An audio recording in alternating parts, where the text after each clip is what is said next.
My wife was Roman Catholic, and she decided that she wanted to become Episcopalian. I believe that was because of the experience she had when she was at Grace Church, how welcome we felt here, and all the great things that go on.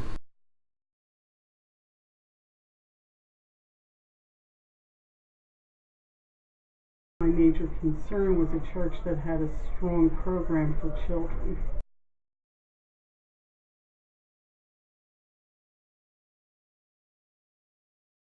When time allows it, there's, outside of coming here because it's very family friendly, there's so many outreach programs that occasionally, when time allows, we're able to devote the volunteer time with Sunday school and other things at the church. So it just gives you a lot of things to become active in. Yeah, that's a good lot way of to fellowship put it. opportunities. Yeah.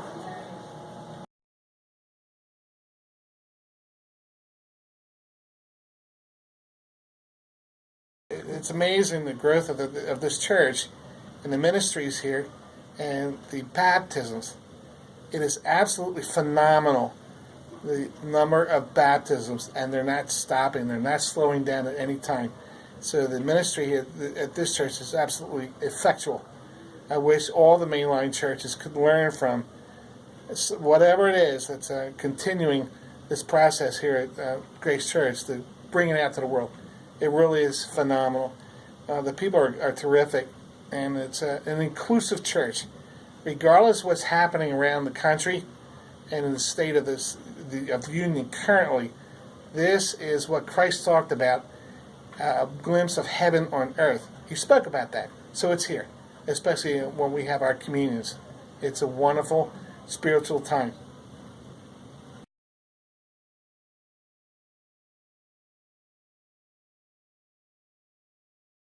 I like the community.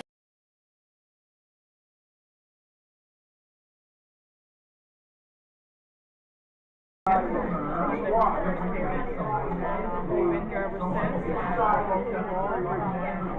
Grace Church has been fantastic for my family. Looking for a place for a very long time to get back involved and reconnect with my faith. I think Grace is a great church and does a lot for what Jesus had said to do with helping people.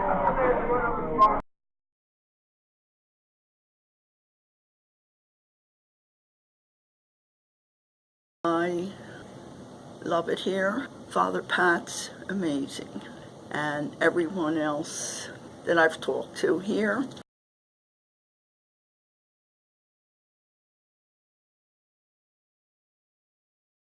We had two children, Jeffrey and Lauren. They were both baptized here, and then we started coming here a little bit, probably more permanent sometime in the mid to late 90s.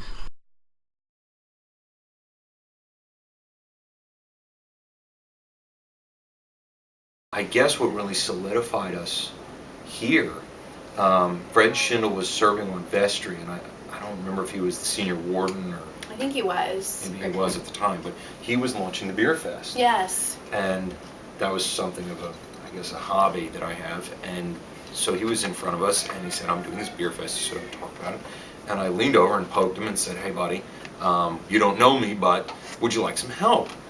And he and I hit it off immediately. We've been best friends with him ever since. And we've been best friends ever since. And so the story, says, tell a story about helping out at Grace Church, was probably running Beer Fest. It grew over the several years. I guess the third or fourth year, I think babysitting had 35 children in it at one time. So it really grew into something big, and it continues today, even with the Beer and Wine Fest combined. That there's this guy, his name is Chris Strasser. And he's an okay guy, and he was doing wine tasting, and they've merged now to be Good Libations, and it's just a really nice opportunity to come and raise money. But more than that, it's the food, it's the fellowship. It's everybody pouring out to help. It's people jumping in to pour beer. It's that keeps us coming back, and that makes us really feel like it's more than just showing up an hour or two every Sunday. It's family, and that's why we're here.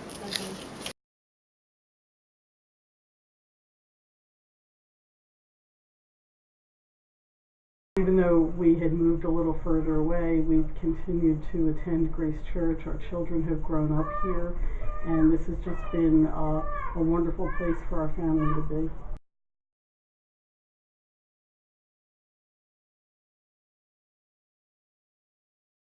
We've always sung in the choir at our previous churches. We've, always been in the choir, and always loved to sing. And when we came here, Jerry got nabbed. When he came to visit, they came after him when they heard his voice and said, "Oh, you need to be in the choir." So of course we, started in the choir, and we love Max. Max is phenomenal, and the choir members are just, it's just like another family. They just, are just like wonderful. We have our, our choir parties, and it's just like, wonderful fellowship, and just invite anybody to come join the choir. Max can do wonders with your voice, so you don't have to be an opera singer to be in the choir. Just have a love for music, and just enjoy praising God in that way.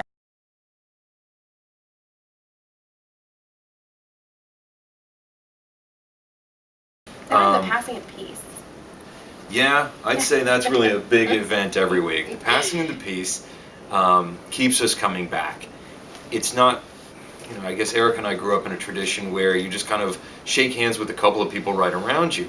And when we had the passing of the peace and everybody poured out into the aisles and start walking up and down and hugging and really showing a warmth, a love, a sense of family that we just had never experienced at any church that I've ever been to.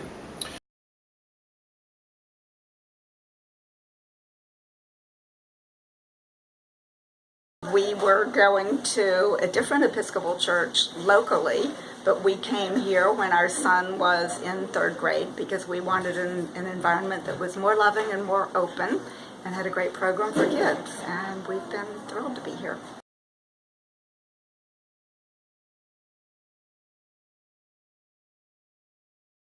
That's really the reason that I stayed, that this feeling of being wanted in this community and being a part of it, and from the very first time I came here.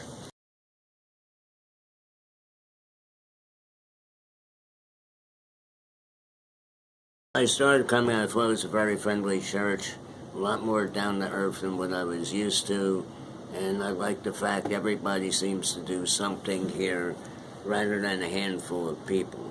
And that goes for anything from moving the furniture to taking part in the service.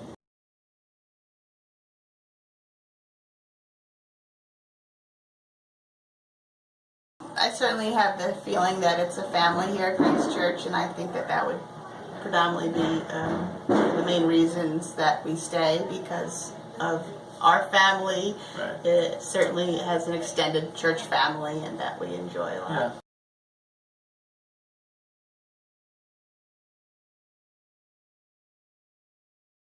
It's a great opportunity to do things. One of the reasons I really enjoy it here.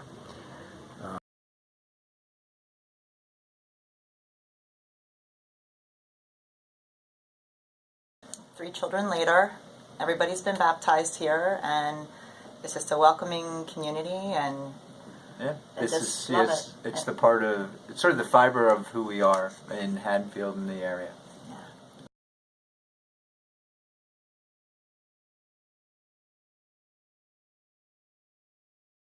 I think that the success of this thrift shop and the church are the people who volunteer. One of the things about this church is its inclusiveness, and it was the thing that convinced us that we liked it here and that we would stay, because we were founding members of St. Bartholomew's, and we thought nothing to hop in a car and go there 10 minutes. But this church was so inclusive and welcoming, and we decided to stay, and here we are.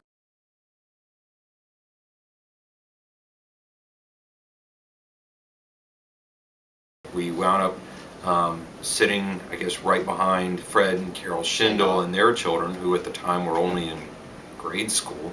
And I guess Freddie's in college. College now, and Katie's on her way. Katie's just gotten accepted to Temple. So that was that many years ago. And what kept us here we came here and there was a service that's kind of like what they do every first Sunday, the Eucharist, with the children. Mm-hmm. But it was done in the main church. Father Pat led it.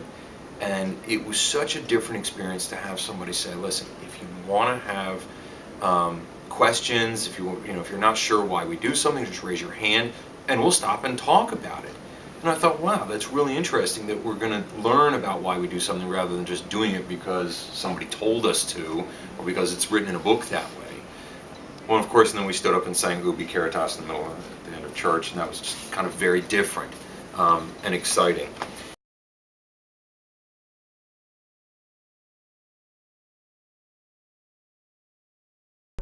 Grace Church has truly been a second home and a second family for us.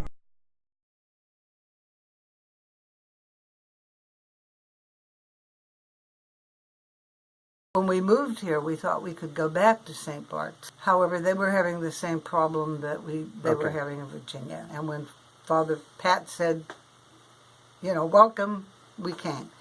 And loved it because it does include everybody. And that's the thing about the thrift shop. It's a place for people who weren't long-term members of the church to come and volunteer. And Nancy Young is one of the people who got it off the ground in the beginning when Father Pat asked her. It's just a wonderful place, really. And we're glad we're here, aren't we, Carl? Yes, we are. In more ways than one. We're just glad we're here.